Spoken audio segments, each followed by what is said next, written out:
안녕하세요. 승리하는 상 가족 여러분, 오늘은 7월 9일입니다. 저희는 오늘부터 19장 말씀에 들어갑니다. 저희 승리하는 삶은 지금 현재 요한복음 말씀을 상고하고 있고, 지금 마지막 17장에서 21장 4달째 살펴보고 있습니다.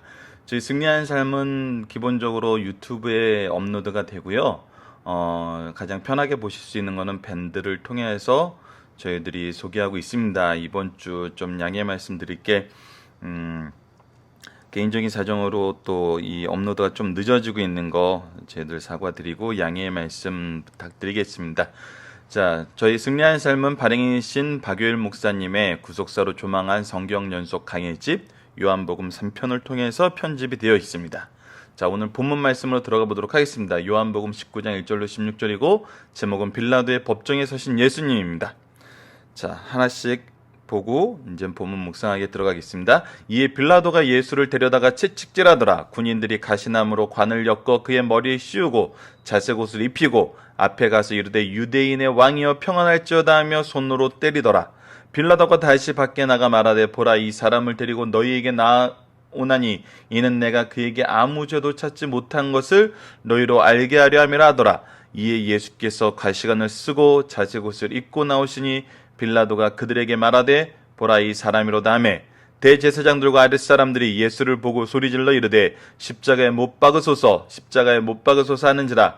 빌라도가 이르되 너희가 친히 데려다가 십자가에 못 박으라. 나는 그에게서 죄를 찾지 못하였노라. 유대인들이 대답하되 우리에게 법이 있으니 그 법대로 하면 그가 당연히 죽을 것은 그가 자기를 하나님의 아들이라 함이니이다. 빌라도가 이 말을 듣고 더욱 두려워하여, 자, 여기까지의 내용을 통해서 우리가 확인할 수 있는 것은 예수님의 무지함과 유대인들의 무도함, 그리고 이 빌라도의 어리석음, 이 세 가지 내용이 복합적으로 나오고 있어요. 자, 첫 번째, 유대인은 예수님을 누구라고 고발을 했었냐면, 우리 사복음서를 이게 비교해서 보는 강해집 내용에는 그게 돼 있는데 저희들 승리하는 삶에는 편집 과정에서 그 부분을 충분히 소개하지 못했어요. 하지만 우리가 마가복음 3월달에 상고한 말씀과 잘 알고 있는 마태복음 말씀을 비교해서 보면은 이 사람들이 자기네들 법으로는 신성모독이라고 죽여야 된다고 결론을 냈어요. 이게 엄밀히 말하면 1심인 거예요. 근데 2심에 빌라도에게 고발할 때는 신성모독이란 것은 로마법으로는 죽일 죄가 안 돼요. 그래서 뭐라 그러죠? 스스로 왕이라 이런다. 그래서 반란죄로 심판을 한 거예요. 고발을 한 거예요. 그래서 빌라도는 반란죄에 대한 부분을 심리를 했어요. 자, 근데 6절에 보면은 빌라도가 이르되 너희가 친히 데려다가 십자가에 못 박으라. 나는 그에게서 죄를 찾지 못했나. 반란죄에 대한 건 도무지 찾을 수 없다는 거예요. 그런데 7절에서 자기네들이 얘기를 해요. 뭘 얘기하냐면 자기네들이 빌라도에게 얘기할 때는 반란죄로 고발을 했지만 자기네들이 심리한 그 내용은 뭐였다? 신성모독이었다는 걸 얘기를 하는 거예요. 7절에 보면 유대인들이 대답하되 우리에게 법이 있으니 그 법대로 하면 그가 당연히 죽을 것은 그가 자기를 하나님의 아들이라 함이니이다. 이걸로 이제 신성모독이라고 하는 거예요. 하지만 예수님께서 이 빌라도의 법정에 서기 전에 유대인들의 그 법정에서도 죄를 찾지 못하잖아요. 이 죄도 찾지 못하고 저 죄도 찾지 못하고 우리 요한복음 내용 내내 예수님께서 왜 하나님의 아들이심이 맞는지, 왜 하나님이 보낸 분임을 맞는지 9절과 11절에서는 더욱더 그 증인들의 입을 통해서 얘기가 돼요. 구정 나면서부터 소경되었던 사람은 오히려 이 말씀에 대해서 무지했는데 말씀을 접하고 나니까 예수님이 메시아였음을 알고 하나님이 보낸 분임을 알고 고백을 하잖아요. 오로지 메시아만이, 하나님이 보낸 사람만이, 하나님의 아들만이 이런 일을 할 수 있어요. 그래서 이 부분에 대해서도 죄가 없는 게 증명이 되었어요. 그러니까 이 빌라도가 이 말을 듣고 더욱 두려워하니라. 이들은 지금 죽이려는 그 목적 외에는 무슨 죄를 지었는지는 그게 중요한 게 아니에요. 죄가 없더라든지 죄를 만들어서 죽이는 거예요. 이게 이 대화에서 드러나요. 그러니까 자기네들이 법을 어겨서 거짓을 고해서 거짓말로 고발해서 예수님을 죽이려고 한다는 그 의도가 여기에 지금 나타나고 있는 거죠. 그들의 법은 신성모독이었는데 죽여달라는 건 반란죄로 죽여달라는 거예요. 자, 계속 읽어봅시다. 다시 관정에 들어가서 예수께 말하되 너는 어디로부터냐 하되 예수께서 대답하여 주지 아니하시느니라. 대답을 안 하셨어요. 빌라도가 이르되 내게 말하지 아니하느냐. 내가 너를 놓을 권한도 있고 십자가에 못 박을 권한도 있는 줄 알지 못하느냐. 자기의 권한에 기대라고 얘기를 하는 거죠. 예수께서 대답하시되 위에서 주지 아니하셨더라면 나를 해할 권한이 없으리니 그러므로 나를 내게 넘겨준 자의 죄는 더 크다 하시니라. 이 부분은 이제 본문 묵상하기에서 보도록 하겠습니다. 이러함으로 빌라도가 예수를 놓으려고 힘썼으나 유대인들이 소리 질러 이르되 이 사람을 놓으면 가이사의 충신이 아니라 하므로 무릇 자기를 왕이라 하는 자는 가이사에게 반역하는 것이니이다. 빌라도가 이 말을 듣고 예수를 끌고 나아가 돌을 깐들 히브리 말로 가바다에 있는 재판장에 앉아 있더라. 이날은 유월절 준비일이요 때는 제6시라. 빌라도가 유대인에게 이르되 보라 너희 왕이로다. 그들이 소리 지르되 없이하소서 없이하소서 그들을 십자가에 못 박게 하소서. 빌라도가 이르되 내가 너희 왕을 십자가에 못 박으랴. 대제사장들이 대답하되 가이사 외에는 우리의 왕이 없나이다. 지금까지는 하나님만 왕으로 섬기고 하나님이 보내준 메시아를 왕으로 세우기 위해 로마의 관정에도 들어가지 않는 성결을 유지한다는 그런 행동을 보였던 자들이 이제 입에서는 가이사 외에는 우리의 왕이 없나이다. 예수를 죽이기 위해 모든 것을 벗어 던지는 거죠. 그들이 생각했던 율법과 하나님의 약속과 선민사상이 모든 것이 무너지는 고백을 오히려 그들이 스스로 하게 되는 거예요. 자, 이에 예수를 십자가에 못 박도록 그들에게 넘겨주니라. 전체 말씀을 통해서 보면은 예수님이 얼마나 무지하였고 이들이 얼마나 무법한지 죄에 죄를 더하면서 예수님을 죽이려 했는지 나타나고 있어요. 그래서 오늘 본문 묵상하기는 본문에 드러난 유대인의 죄와 빌라도의 죄는 어떤 것들인가요? 한번 보도록 하겠습니다. 자, 유대인의 죄와 빌라도의 죄. 먼저 드러나는 건 빌라도의 죄예요. 왜? 내용을 보면은 1절에 채찍질하더라. 4절에 아무 죄도 찾지 못한 것을, 10절에 내가 너를 놓을 권한이 있고 십자가에 못 박을 권한도 있는 줄 알지 못하느냐. 자, 죄가 없음이 드러났으면 법대로 행해야 되거든요. 그러나 그는 법을 어겼어요. 무엇 때문에? 두려움 때문에. 군중들의 신임을 얻으려고. 결국 이 두려움이란 거는 자기의 욕망인 거거든요.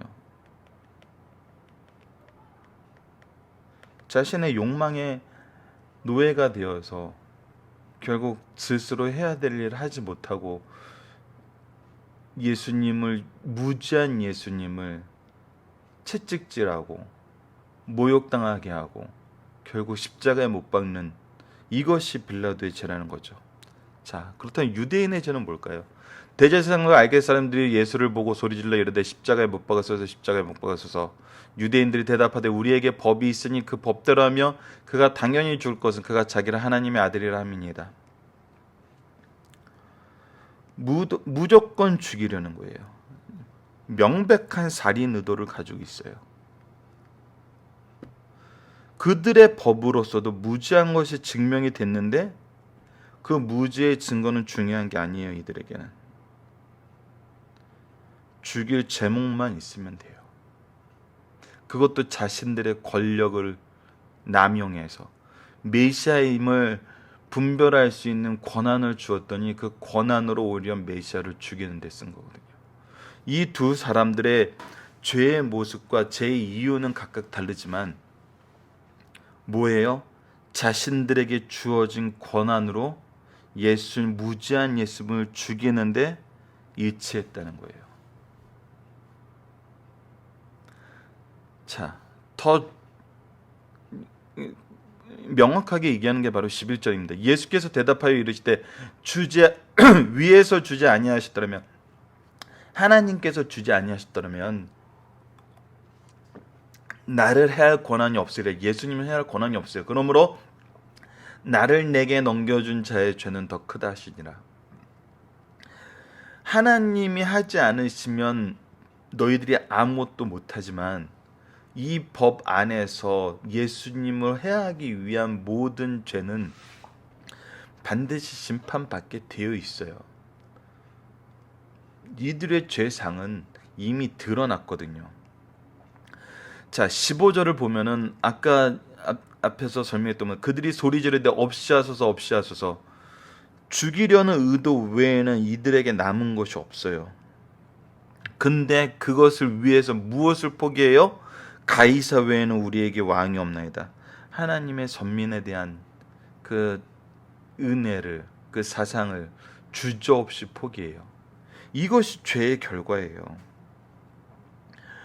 왜 우리가 신앙생활하면서 주의를 해야 되냐면, 우리가 의를 행한다고 하는데 그것이 내 의였을 때는 정말 하나님 앞에 얻은 모든 것을 포기하게 만들어요. 죄 외에는 남는 게 없게 만들어요. 도대체 여기에 어떤 의가 있고 어떤 정의가 있습니까? 그들이 원하던 국가, 로마의 법과 그들의 종교가 균형을 맞추면서 자기네들의 종교의 자유를 얻으렸던 그 상황을 그들은 원하고 있지만, 그들의 입술에서 나온 것은 모든 것을 주고 모든 죄에 대한 처절한 복종밖에 남아있지 않는 것을 보여주잖아요. 자, 2의 16절, 이에 예수를 십자가에 못 박도록 그들에게 넘겨주니라. 우리 3월달에 마가복음 하면서도 우리 사도신경에 본디오 빌라도에게 고난을 받아 십자가에 못 박혀 죽으시고 했을 때 이 요한복음에 나와 있는 이 좀 그 뉘앙스라고 해야 되나요? 왜냐하면 이 빌라도는 오히려 두려워하고 안절부절한 내용이 나오잖아요. 근데 이 부분에 대해서 우리가 기억해야 되는 것은 11절 말씀과, 이건 제 개인적인 의견입니다. 11절 말씀과 16절 말씀을 통해서 보여주는 것은, 결론은 책임은 누구에게 있는 거예요? 죽일 권한을 누구에게 주었었어요? 빌라도에게 주었었어요. 그러면 죽일 권한을 실행한 사람은 누구예요? 빌라도예요. 이것은 책임 소재가 분명한 거예요. 동시에 우리가 세상 권력을 의지해서는 이 구속사의 능력이, 구속사의 의미를, 구속사의 우리에게 주어진 이 일꾼으로서의 사명을 감당할 수 없다는 것을 가르쳐줘요. 이 두 가지 의미에서 책임 소재는 분명하다. 그리고 우리가 세상 권력을 의지해서는 안 된다. 이 두 가지 내용만으로도 사도신경에서 본디오 빌라도에게 고난을 받사 십자가에 못 박혀 죽으시러 가는 이 말씀은 굉장히 중요한 내용으로 우리가 고백해야 될 내용임을, 의미를 담고 있음을 우리가 생각해 볼 수 있습니다. 자, 본문의 중심 사상을 보겠습니다. 예수 그리스도의 구속 사역을 가르치기 위해서 예표, 상징하여 세우는 곳이 예루살렘 성전입니다. 그 안에서 일하는 구성원들, 즉 하나님을 대행하는 제사장들, 성경학자의 대표인 서기관들, 그리고 백성을 대표한 장로들로 구성된 사내들인 공회는 주님을 영접해야 될 사람들이었어요. 하지만 이들은 예수를 향하여 하나님을 모독하였다는 제목으로 사형을 선언했어요. 그러나 예수님은 자신이 메시아이심을 그의 신분, 교훈, 능력을 통해 증명하여 주셨으며, 성부 하나님께서도 이는 내 사랑하는 아들이요 내 기뻐하는 자라 하시는 증명을 친히 해주셨어요. 이것은 어디에도 나오시죠? 13장에도 나오죠. 12장, 제가 정확하게 지금 예루살렘에 입성하시고 그 헬라인들이 찾아왔을 때 하나님께서 직접 얘기하시잖아요. 이토록 확실한 메시아를 유대인들은 자신들의 기득권을 보호하기 위해 무죄임을 알면서도 거짓 증인을 세우고 자신들이 증인이 되면서 사형을 선고하여 빌라도에게 사형 집행을 요구했어요. 죄를 만들었어요. 빌라도는 유대를 통치하기 위해 로마 정부가 파송한 총독이었습니다. 이민족 통치에 능한 로마는 유대인의 종교적 특수성을 인정하여 사내들인 공의의 종교사범에 대한 재판권을 인정하되 사형 확정과 집행권만은 총독의 권한사항에 두었어요. 당대 로마 총독의 주둔지는 해안 지방인 가이사랴에 있었고 예루살렘에는 천부장이 인솔하는 병영과 총독의 관저가 있었습니다. 6월절에 총독이 예루살렘에 와 있으므로 사내들인 공회는 빌라도 총독에게 예수의 사형 집행을 요구한 것이에요. 예수님 제세 시 사형에 대한 로마법의 기준은 시민권자와 비시민권자에 대해서 달랐어요. 로마 시민권에 대해서는 삼심제로 로마 황제에게 최종 재가를 받아야 됐어요. 이것은 사도 바울의 예에서 나와요. 그래서 공회의 재판을 행하고 베스도 총독의 재판을 받은 후에 로마 황제에게 상고한 것을 볼 수 있어요. 그러나 비시민권자는 2심으로 끝나는데 바로 예수님은 비시민권자이므로 이 사내들인 공회의 재판이 1심, 이 빌라도의 재판이 2심으로 최종심이 되는 것입니다. 자, 인간이 자기 편견과 이익에 사로잡히면 상상치 못할 악을 행하게 된다는 거예요. 빌라도는 예수의 무죄를 인정했어요. 유대 지도자들의 압력에 무죄로 석방할 수 없었어요. 이것이 문제가 된 거예요. 결국 그들의 주장, 예수가 죽일 죄인이라는 주장을 받아들인 후 특별 사면하려고 했어요. 이 말이 안 되는 거예요. 죄가 없는데 그들의 주장을 받아들여서 죄인으로 만든 다음에 사면을 한다고 해요. 이 정치적으로 아주 말이 안 되는 그런 정치쇼를 벌이고 있는 거죠. 그러나 유대인들은 바라바를 택하고 예수를 버렸어요. 이게 어제 말씀이에요. 그들은 남을 위해 자기 생명을 바친 구세주는 버리고 자기를 위해 남의 생명을 빼앗은 바라바를 선택한 것이에요. 왜냐하면 이 바라바는 강도로 나타나 있거든요. 이것은 인생으로서는 범할 수 없는 죄악이에요. 우리의 선택도 이런 것이 아닌가 살펴볼 것을 가르쳐 주신 말씀이에요.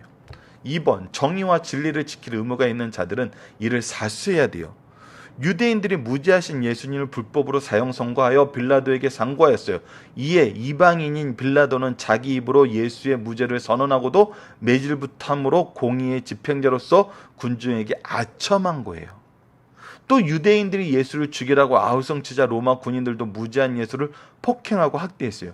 오늘날도 동일합니다. 교회 성도가 예수를 자기 이익을 취하는 수단으로 이용하니 이방인들도 경건한 성탄절을 상업화하고 타락과 범죄의 기회로 만들어 버린다는 거예요. 어느 시대든지 정의와 진리를 살수할 자들이 시대적 환경을 불문하고 이를 지키지 않으면은 타락하게 된다는 거예요. 오히려 그것이 죄를 생성하는 죄의 끝장을 보여주는 일을 만든다는 거죠. 자, 3번입니다. 예수는 바른 율법으로나 로마법으로나 무죄한 분이에요. 빌라도가 예수께 온갖 모욕과 학대를 가한 후 나는 예수에게 죄를 찾지 못하였다고 하자 제사장과 아랫 사람들이 우리 법대로 하면 당연히 죽을지나 당신들이 우리 법을 무효화시켜 죽이지 못하니 책임지고 죽여달라고 호소하고 있는 거예요. 그럼 예수께서 율법에 죽을 죄를 범하였는가? 결코 아니라는 거예요. 이들은 예수 때문에 자기들의 권위와 이익이 떨어지니 예수를 죽이려 한 것이에요.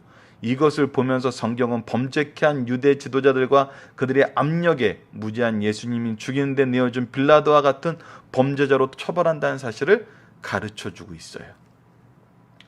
자, 이 말씀을 잘 기억하시면서 우리가 정말 신앙생활하면서 주의해야 될 것을 잘 기억해 주시기 바랍니다. 하나님의 뜻과 벗어난 신앙생활, 신앙의 목적을 가졌을 때는 우리를 어떤 상황까지 이 타락시킬지 알 수 없어요. 그 죄는 더 심해요. 은혜 안에 있다고 생각했던 사람들이 벌이는 죄는 더 심하다는 걸 기억해 주시기 바랍니다. 자, 말씀을 기초로 기도하기를 통해서 오늘 말씀을 마무리하도록 하겠습니다. 하나님의 율법으로 예수님을 받아들여야 할 유대인이 법의 통치를 선포하는 빌라도가 죄를 법류하는 장면을 통해 인간의 나약함과 악의 씨가 얼마나 인간을 깊은 죄의 늪으로 끌어들인지 발견하게 됩니다. 주님, 우리로 죄를 바로 깨닫고 미워하고 속히 떠나 주님의 은혜 안에서 칭의와 성화와 영화의 삶을 살게 인도하여 주소서. 우리는 연약할 뿐입니다. 우리를 인도하여 주소서. 예수님 이름으로 기도드립니다. 아멘.